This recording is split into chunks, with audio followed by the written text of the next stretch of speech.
За та бүхний энэ өдрийн амгалан айлтгая. За улсын хурал дахь хүн намын зөвлөл өнөөдрийнхөө ээлж турлаар хоёр асуудлыг бас ярилцлаа дотроо.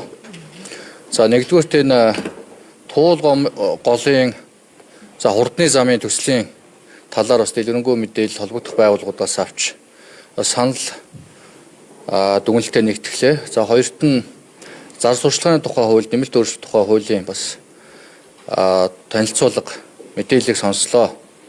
За тэгээ үүнтэй холбоотойгоор бас хүн намын зөвлөлөөс гарсан шийдвэрийг бас товч та бүхэн танилцуулъя.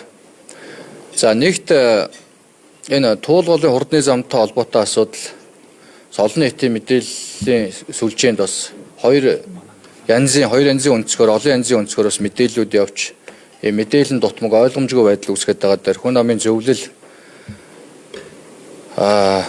тодорхой ажлын хэсэг гаргаж ажиллахаар ингээд шийдвэрлсэн улсын хурал дахь зөвлөлөөсөө. За энэ улсын хурал дахь зөвлөлөөс бас ажлын хэсгийг улсын хурал дахь зөвлөлийн бас зөвлөлийн дарга миний бие ахалж ажиллана. За мөн одоо улсын хурлын гишүүн Мөнх Соёл, за улсын хурлын гишүүн Наранбаяр, улсын хурлын гишүүн Инхнасан гээд дөрвөн гишүүний бүрэлдэхүүнтэй. За хүн намын мөн бодлого судалгааны хүрээлэн болон мэргэжлүүдийн ингээд төлөөлөл орсон ажлын хэсэг гарч бас 2-7 хоногийн хугацаанд бид нар нэлээд нарийн одоо энэ өндөр өртөгтөө одоо эдийн засгийн хувьд ямар өрөө өөрчлөлтөө нь бас тодорхой бус. За замын хөдөлгөөний одоо төвжирлийн асуудлыг хэдийн хэмжээгээр бууруулах. За байгаль орчинд үзүүлэх нөлөө зэрэг чиглэлээр нь бас мэргэжлийн байгууллагатай ажиллаж ингээд санал дүгнэлтийн сонсож бас нэгдсэн байр суурь гаргана. За тэгээ өнөөдрийн байгаа байдлаар ингээд гарчаад байгаа мэдээлэл дээр бол бид нар эдийн засгийн үр өгөөж нь хэр юм бэ гэдээ бас нийслэлийн орлогч дарга болон төлөөллүүдийг бас дуудаж мэдээлэл авлаа. За мөн засгийн газрын хэрэгжүүлэгч агентлаг усны газрын дарга төлөөллүүдийг бас дуудаж мэдээлэл авлаа. Тэгэхээр эдийн засгийн хувьд энэ бол бас 2.3 ихний төгрөг гэдэг бол асар их мөнгө. За хүн нам бол ер нь өнгөрсөн хугацаанд Монгол улсад хуримтлагдсан олон асуудлыг хөгжлийг гацаас олон асуудлуудыг шийдэхдээ бол санал нэгтэйгээр дэмжиж ирсэн. За энэ төгжрлийн асуудал, утааны асуудал, за эрчим хүчний асуудал гэдэг. Тэгвэл бас энэ эдийн засгийн хувьд үр ашиг нь тодорхойгүй, замын төгжрлийг хэр бууруулах юм, хэр хашиг эрэмттэй энэ, за байгаль орчинд хэр нөлөөтэй юм гэдгийг бас харгалзаж үзчихэж бас зарим асуудлыг анхаарахгүй болохгүй. Тэрний нэг нь бол энэ туулын хурдны замын асуудал. Тэгэхээр 2.3 их найт төгрөгөөр 32 км одоо гүүрэн байгууламж өгөх энэ замыг барина гэж байгаа. За мөн одоо энэс гадна тойрог зам чинь нийтдээ бараг 6 орчим ихэнх төгрөгөөр барьж замын төгжрлийн асуудлыг шийдэхээр ингээд нийслэлээс зорилт тавьсан явж байгаа. Тэгэхээр энэ маань яг бодиттой төсвөө санхүүжээд явахаар төлөвлөгөөндөө тусгацсан юм байна.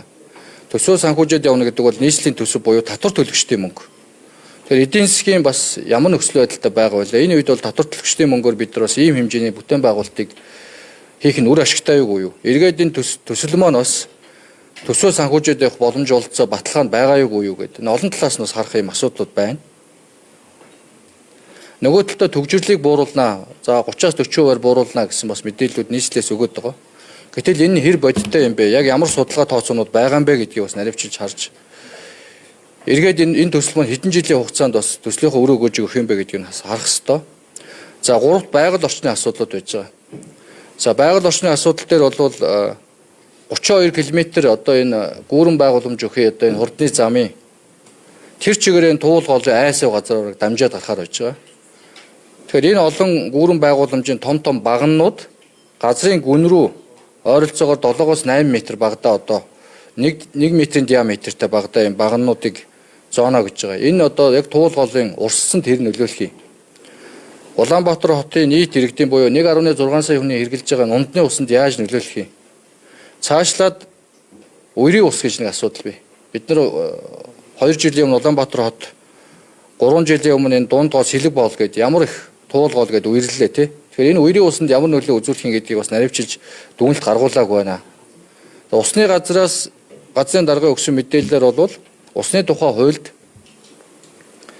энэ туулын хурдны замын зураг төсөл дээр нь хуулийн дагуу дүгнэлт гаргах ёстой.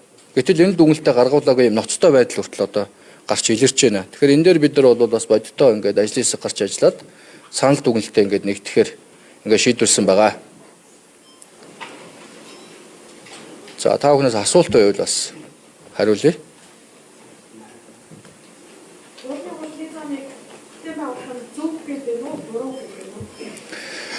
За төгжрлийг бууруулах гэдэг агуулгаараа бол бид нар төгжрлийг бууруулах энэ дэд бүтцийн төслүүдийг энэ замууд гэсэн үг. За мөн нийтийн тээврийн асуудлуудыг бол дэмжиж байгаа. Гэхдээ яг энэ туулны хурдны зам дээр бол бид нар маш сайн одоо судалж сууж мэргэжлийн байгууллагад ороо санал дүгнэлт гаргаж иж бас байр суурь илэрхийлнэ. Гэхдээ бол одоогоор бол яг дэмжихэд бол энэ бол асуудалтай зүйлүүд их гарч ирж байна гэсэн үг. Хотоос танилцуулсаар мэдээлэл зураг төсөл өөрчлөгдсөн гэдэг мэдээлэл өгч гэнэ үү? Анхны зураг төсөл өөрчлөгдсөн гэдэг ийм мэдээлэл яагаад байна л да. За хоёрдугаарт ашиг сонирхлын зөрчилтэй ийм тохиолдол гарсан. Жишээлбэл даваа талын орлогчийг хэмнэн тухайн одоо гүйцэтгэгч компанийн хялгангаар ажилтгч гэдэг юм уу? Ийм мэдээлэлүүд яг энэ мэдээллийг та бүхэн өгсөн үү? За анх бол 2016 онд нэг трас гарсан юм билээ. Яг энэ туул голынхоо дагуу юм. Тэр бол 26 онд уу яг 10 жилийн дараа дахиад өөрчилсөн байна. Тэгэхээр энэ дээр бол зураг төсөл трас өөрчлөгдөхөөр зураг төсөл төр чигээр өөрчлөгдөнө. Тэгээд тэр шинжилсэн зураг төслийнхаа дагуу энэ ажлыг дэд явсан гэсэн үг. Явж байгаа гэсэн үг. Хоёр дахь нь бол хувийнхтэй холбоотой асуудал болохоор өөрсдөөс нь тодорхойлсон дээр байх гэж бодож байна. Дөнгөж сая үүдэнд даваа талаа орлогч хэрэглэлүүд дээрслүү гэж байна. Гэхдээ бидэд одоо яг мэргэжлийн зөвлөх хүмүүстэй үнийг ярилцаа тийм ямар ч туул болохгүй маа гэдгийг би одоо өөрөө хэлж байна гэж ярьж байгаа байна. Тэгэхээр та нарт энд орж ирээд өөр юм яриад гадаа гараад яг танаа үгтэй углаа яриад гэсэн үг. Та нар сая хэллээ шүү дээ. Ийм нөлөөлөл үзүүлэхдээ яг тодорхой шинжилгээ хийгээгүй байна гэдэг дээрсэн ингээд асуудал гэж авлаа гэж байна. За байгаль орчны үнэлгээ бол хийгдсэн. Тэр нь бол одоо байгаль орчин дунд зэргийн нөлөөлтөй гэж гарсан гэж байгаа. Тэгэхээр ямар дунд зэргийн нөлөөлтөй гэдэг чинь байгаль орчин сөрөг нөлөөлөд байна гэсэн үг. Тухайлбал 3.4 га газар бургас шийдхаар байгаа байхгүй огтлж яхаар байгаа. Тэгэхээр энэ дээр бол бүр наривчил дүгнэлтүүд гарах зайлшгүй шаардлагатай. Нэгт.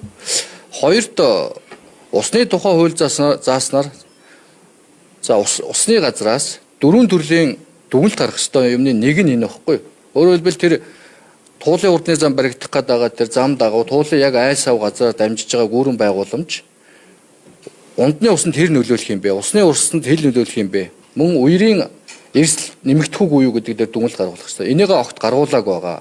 Энийг одоо засгийн газрын хэрэгжүүлэгч агентийн дарга өөрөө ирээд хуулиар гаргах ёстой юмаа гаргуулаг байгаа гэд хариуцлагатайгаар мэдгдсэн. Тэгэхээр энэ бол бас хууль зайсуу шаардлагыг хангаагүй явж байгаа юм нөхцөл байдал одоо тогтоож байна л гэсэн үг. Та бүхэн үнэтэй холбоотой мэдээллийг өгсөн үү? Одоо километрын 70 тэрбум 75 тэрбум гэж ингээд ярьдаг ч тийм. За үнэн дээр бол нийтдээ 32 км тэр чигээр гүүрэн байгууламж биш шүү. 10 орчим километр нь гүүрэн байгууламж гэж байгаа. Бусд нь бол 6 ягны үргэлжилж байгаа зам. Энэ нийтдээ 2.3 их найт төгрөгөөр бүтээн байгуулнаа. 1 км-т ноогд хүртэх нь 71 тэрбум гэж эхлээд мэдэгдэжсэн. Тэгээ бид нар бол энэ зөвлөл дээр бас мэдээлэл авахдаа яг гүүрэн байгууламжийн өртөг хэд юм бэ гэсэн. Тэр нь бол 1 км тутам нь 130 орчим тэрбум төгрөг.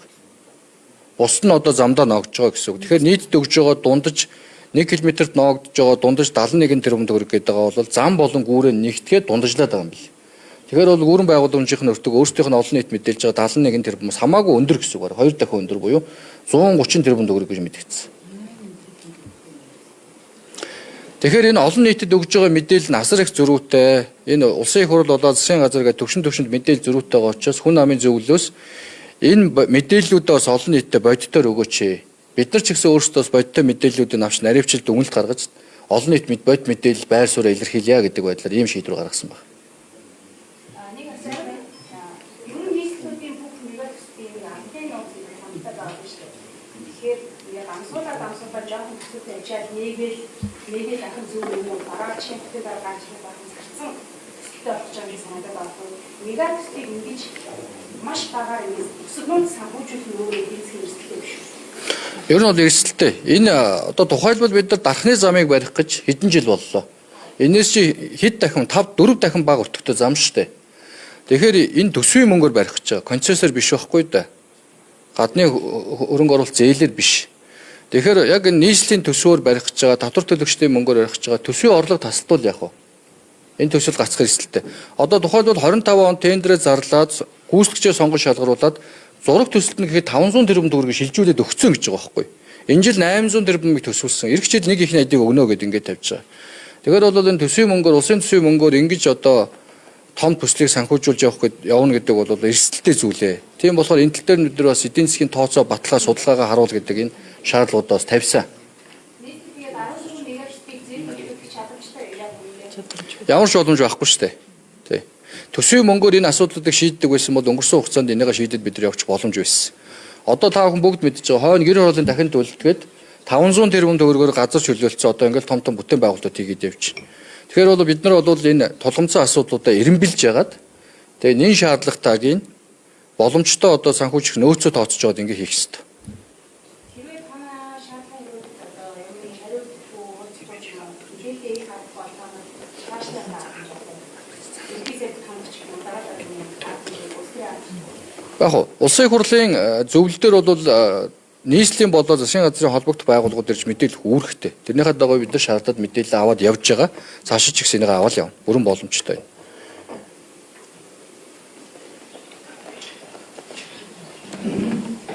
Өөрөөр улсын асуудал эрчим хүчний сайдад нэр дэвшсэн найдлаа хоёрыг өрсөлдсөн нам дотор арчтай үүдэн мэдээлэл таныг хэлсэн хавлын.